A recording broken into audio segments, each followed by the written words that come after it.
অভয়ার জন্য শুধু না, অভয়াদের জন্য।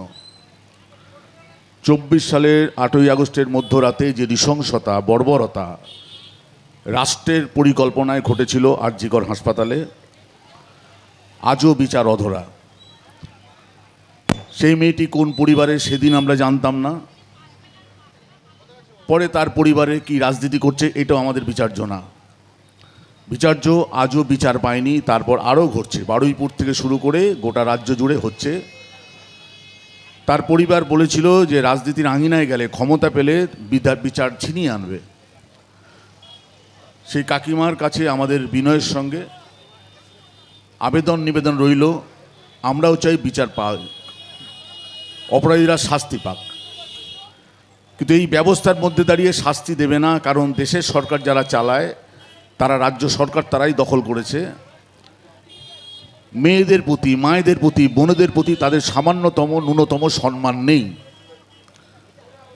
মনুবাদকে নিয়ে যাদের রাজনীতি, মেয়েদেরকে খালি বলে তুমি রান্নাঘরে থাকো, আতুর ঘরে থাকো, স্বামী সেবা করো, সন্তান প্রতিপালন করো, সমাজ রাজনীতি এগুলো দেখবার তোমার দরকার নেই। তারা কখনো কোনো নিপীড়িত মা বোন এদেরকে বিচার দেবে না। উন্নাও হাতরাসে ধর্ষণকারীদের যারা উকিল দাঁড় করিয়ে জেলখানা থেকে ছাড়িয়ে আনে, জামিন করে মালা পরায়, তারা কখনো বিচার দেবে না। তাই আমরা ময়দানে আছি, অভয়াদের বিচারের জন্য লড়াই সংগ্রাম করব। আজকের তারিখটা নানান কারণে দাঁড়িয়ে খুব গুরুত্বপূর্ণ। আপনারা সকলে জানেন, ইতিহাসের পাঠ্যক্রমে আমরা জানি, শুনেছি ইতিহাস। 1939 সালে দ্বিতীয় মহাযুদ্ধ শুরু হয়।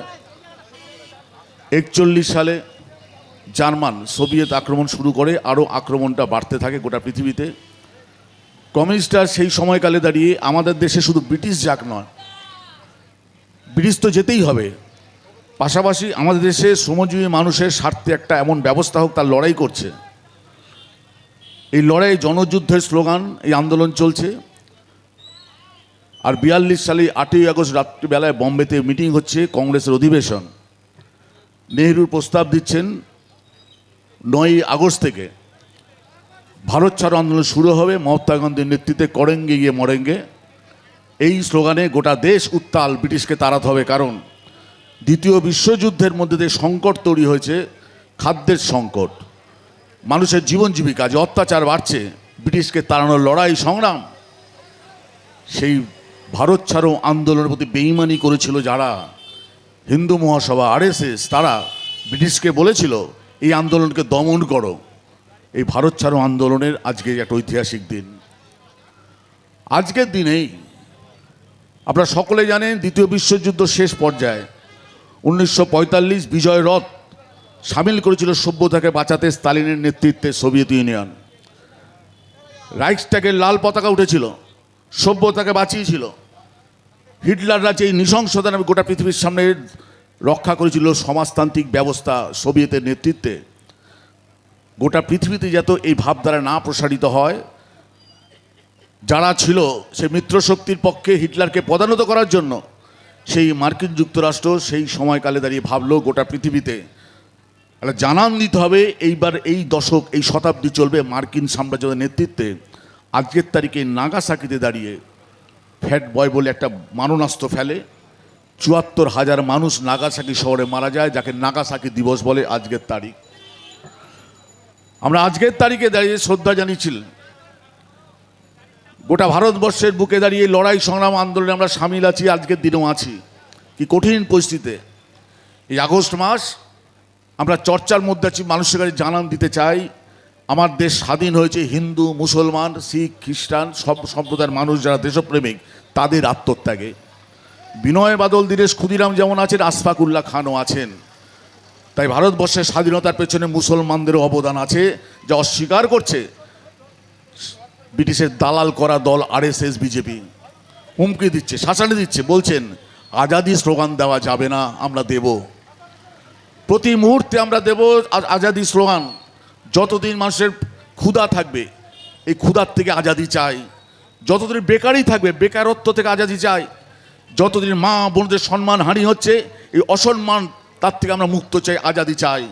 এই আজাদি স্লোগান আমরা দেব। এই আজাদি শব্দে তাদের আপত্তি, কারণ আজাদির পর্যায়ে তাদের কোনো ভূমিকা ছিল না। নতুন পাঠ্যক্রম তৈরি হচ্ছে ইতিহাসকে ভুলিয়ে দেওয়ার জন্য। আমরা সকলে জানি ব্রিটিশরা বলতো সিপাহী বিদ্রোহ, আর লন্ডনে বসে সুদূর কার্ল মার্কস মতন একজন আন্তর্জাতিক স্তরের মানবতাবাদী দার্শনিক, যা মার্ক্সবাদের প্রবক্তা, তিনি লন্ডন লাইব্রেরিতে বসে বলেছিলেন এটা ভারতবর্ষের প্রথম স্বাধীনতার যুদ্ধ, সিপাহী বিদ্রোহ শুধু না। হিন্দু মুসলমান একসঙ্গে ব্রিটিশের বিরুদ্ধে দাঁড়িয়েছে, আটকে উঠেছিলেন ব্রিটিশ জমানার। এই 57 পর 58 সালেই ভারত সচিব উড তিনি চর্চা করলেন সভা করে, ভয়ঙ্কর অবস্থা কি হবে, ব্রিটিশকে তো রাখা যাবে না, কি করে এই বিভাজন আনা যায়। এই 58 সাল থেকে 62 সাল পরও ভারত সচিব যারা ছিলেন বসে একটা রূপরেখা তৈরি করলেন, ভাগ করতে হবে এদেরকে। কীভাবে ভাগ করব? একটা অস্ত্র আনো। তারা আবিষ্কার করলে অস্ত্র হচ্ছে ধর্ম। ধর্মকে সামনে আনো, তাহলে এরা বিভাজিত হয়ে যাবে, ব্রিটিশের বিরুদ্ধে আন্দোলন আর করতে পারবে না। টুকরো টুকরোভাবে ভাগ করতে হবে ভারতবর্ষের মানুষকে। তারপরেই দাঁড়িয়েই রাজনীতির মধ্যে ধর্ম আসা শুরু করলো, তার আগে ছিল না। আমরা ভারতবাসী, ভারতকে মুক্ত করতে হবে, একসঙ্গে রাস্তায় নেমেছিলাম।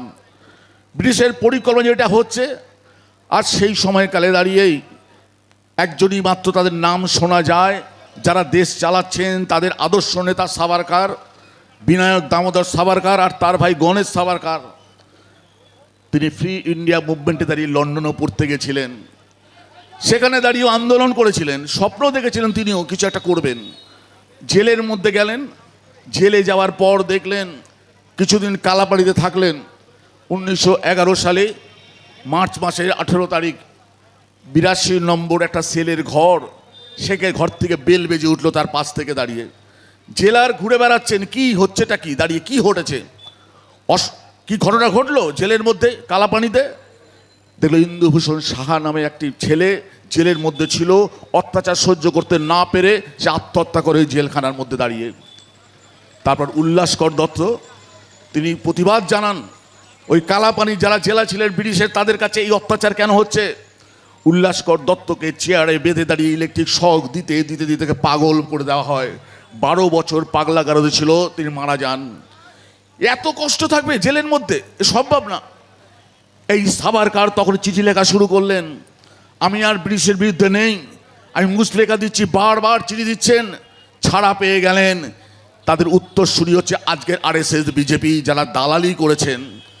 ভারতবর্ষের বুকে হিন্দু মুসলমানকে কিভাবে ভাগ করব? মৌদুদি নামে একজন মুসলিম মৌলবাদী নেতা আর মুঞ্জে নামে হিন্দু মৌলবাদী নেতা চলে গেছিলেন মুসলিনের কাছে। ভারতবর্ষেও আমরা এমন একটা দেশ চাই, ধর্ম বিদ্বেষ ঘৃণা এই দিয়ে শাসকদের পক্ষে সওয়াল করব। মুসলিনের পাঠশালা ছিল এই, তোমাকেও চালাতে হবে এইভাবে দাঁড়িয়ে, অন্যের ধর্মের ঘৃণা করতে শেখো, মগজ ধোলাই করো, তরুণ প্রজন্মকে এমন পাঠ দাও, ঘৃণা বিদ্বেষ ছড়াও। ভারতবর্ষের বুকে দাঁড়িয়ে 1925 সালে আরএসএসের জন্ম হলো সেই তত্ত্ব নিয়েই। ইতিমধ্যে 23 সালে লিখে ফেলেন হিন্দুত্ব নামে একটা দলিল, কোনো ধর্ম নয়, তিনি নিজে বলেছেন এটা কোনো ধর্মের বিষয়টা পলিটিক্যাল এজেন্ডা।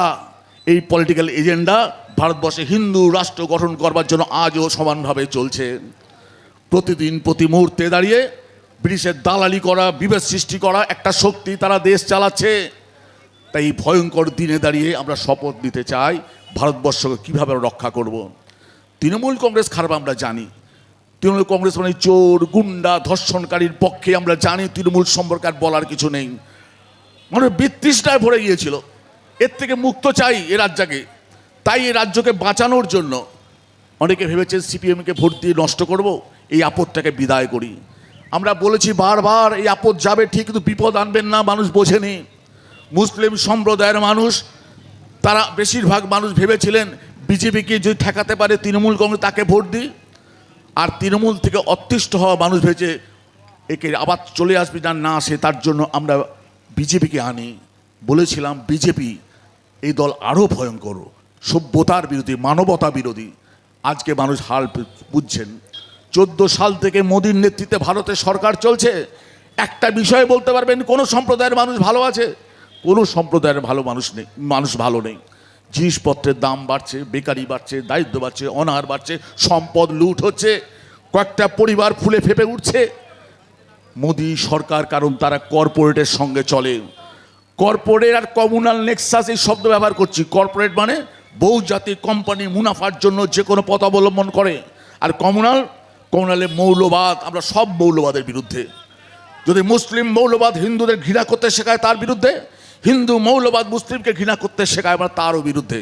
উভয় মৌলবাদের বিরুদ্ধে আমরা লড়াই সংগ্রামে আয়দানে আছি। এই অঞ্চলের মানুষ দেখেছেন কি অবস্থা হয়েছে পঞ্চায়েতে দাঁড়িয়ে। 23 সালের পঞ্চায়েত, 24 সালের লোকসভায় দাঁড়িয়ে আমাদের রাজনৈতিক কর্মীরা কাজ করতে পারেনি। ভয়ঙ্কর অবস্থা হয়েছিল। সুজন চক্রবর্তী প্রার্থী প্রচার করতে বাধা, পঞ্চায়েতে আমাদের প্রার্থীরা প্রচার করতে বাধা, পোলিং এজেন্ট বসতে দেব না। এই তৃণমূলের গুন্ডারা এই শাসন করেছে, অত্যাচার করেছে, আমরা জানি। আমরা বোঝানোর চেষ্টা করছি তৃণমূল করেছে লুম্পেনের দল, RSS এর তৈরি করে একটা দল। এই দলটা কোনো রাজনৈতিক দল নয়, কোনো মতাদত নির্দিষ্ট নেই, নাশকতা। এটা একমাত্র লুট করো, চুরি করো। এই দলটাকে বাঁচাতে হয় লাল ঝান্ডা। লাল ঝান্ডা ছাড়া কোনো অন্য রাস্তা নেই। গোটা ভারতবর্ষের বুকে লাল ঝান্ডাকে তাদের ভয়। ভারতবর্ষের পার্লামেন্টে কতজন MP আছে আমাদের? মাত্র 3 জন। ত্রিপুরায় যখন বিজেপি সরকার দখল করলো, মাত্র 2টো লোকসভার আসন ত্রিপুরাতে দাঁড়িয়ে। দিল্লিতে লাড্ডু বিলি করছেন নরেন্দ্র মোদী, তাদের উল্লাস। সাংবাদিকরা বললেন দাঁড়িয়ে মাত্র 2টো লোকসভার আসন ত্রিপুরায়, আপনারা এত উল্লাস কেন? এই বড় বড় রাজ্য দখল করেছেন, উত্তরপ্রদেশ, মহারাষ্ট্র থেকে শুরু করে একের পর এক বড় বড় রাজ্য সরকার পেয়েছেন, কিন্তু ত্রিপুরাতে এত উল্লাস কেন? বলছেন এটা হচ্ছে আমাদের উল্লাস। একটা ভাবধারা, মার্ক্সীয় সমাজতন্ত্রের ভাবনা চিন্তা করে কমিউনিস্ট, তাদের থেকে আমরা সরকার নিয়েছি, এইটা আমাদের বিজয়। যখন রাজ্য সরকার আমাদের এই আসলেন এই 26 সালে, নরেন্দ্র মোদী বললেন এইবার হচ্ছে দাঁড়িয়ে পশ্চিমবাংলার বুকে দাঁড়িয়ে ভারতবর্ষের বুকে কোনো কমিউনিস্ট সরকার নেই। কেরল নেই, ত্রিপুরা নেই, পশ্চিমবাংলা নেই।